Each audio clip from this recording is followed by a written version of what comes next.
Welcome back, YouTube. JTV Bladesmithing. Sorry about the absence. Been on a quest, so to speak. Not like Vision Quest where the kid had low iron and he had to eat his vegetables so he wouldn't get bloody nose and whatnot. Wrestling.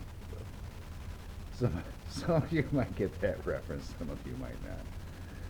So, projects are always projects. They're always moving forward.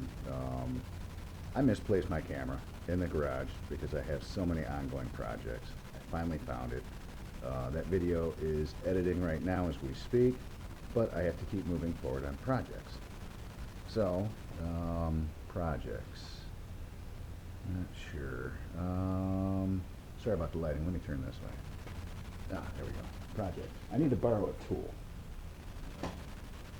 That tool is funny looking needle nose pliers. Sure, you can borrow the tool, Jay. Not a problem, Jay.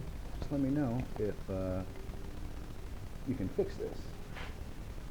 And upon further inspection, there we go. Now I got my camera back.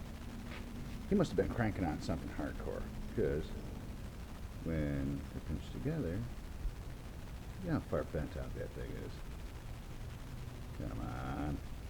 So I got to squeeze that back together flat by way of heat and coercion. Heat by way of the forge, coercion by way of a bench vise. But before I can do all that, I got to put my square tubing back in the forge, because I'm not trying to get this thing up to forge temperature and whatnot. So I got to reinstall this back inside the forge so his tool is not exposed to direct flame, but indirect flame by way of heating up that square. So that's going to be my next step, and thanks for coming back. It's nice to be back. Glad I found my camera, because, yeah. Alright, so I know I said I was going to use a vise, but I'm switching gears here. If you look, now this edge is straight up. This one is curved in. I think I should be able to use an anvil and a hammer, possibly straighten that out without using a vise, because these are not designed to pinch flat together. As you see when it's closed here, I just need to get that piece straightened back out. So that's why I'm switching gears. Back to the heat we go.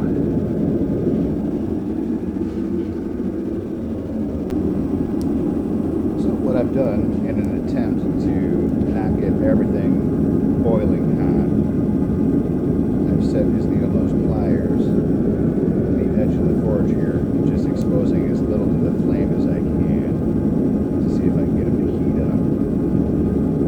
I'll just brush him over there to the vise, clamp it down, and see if I can straighten those pigs out, make them meet up the way they're supposed to. So I know I said I was going to use a vise, but I'm switching gears here. If you look, now this edge is straight up. This one is curved in. I think I should be able to use an anvil and a hammer, possibly straighten that out without using a vise, because these are not designed to pinch flat together. As you see when it's closed here, I just need to get that piece straightened back out. So that's why I'm switching gears. Back to the heat we go.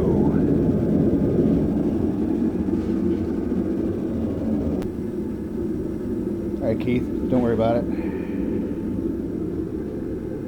Straighter, closer, cleaner.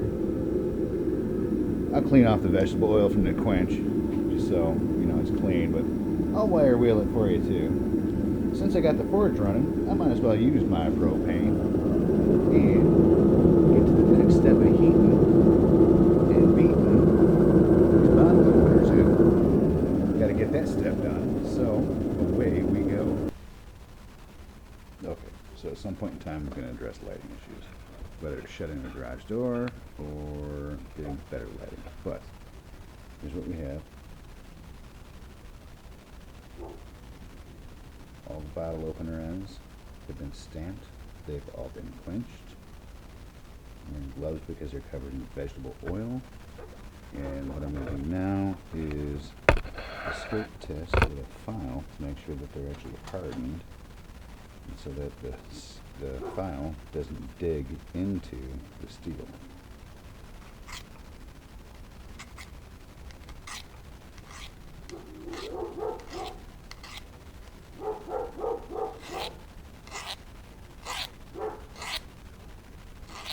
It just runs right off of it, and this is a pretty coarse grained file, but I'm happy with that. So my next step is to violate every single rule of working in and around the house. I'm going to temper all of these in the oven at 350 degrees for 2 hours. So once they're tempered, I'm going to use my handy dandy little tool that is unlike my, oh, here it is, see, unlike my camera, my file guide. I'm going to put the file guide on there, roughly wherever I want to bevel my edges in on each one of these, and work on those one by one. Get the edges beveled in, then sandblast, then sharpen, then sheet. I'd like to thank you all once again for coming along for the ride. If you know anybody that's into blades, into fire, into projects, let them know about my channel. Tell them to at least like it, subscribe, watch just a couple videos to give me a couple views. To those of you from the Locker/Kolisinski family reunion, yep, thank you for tuning in. I appreciate that. New people are always awesome. And on that note, I'm going to cook myself some dinner, and it's not going to be these knives.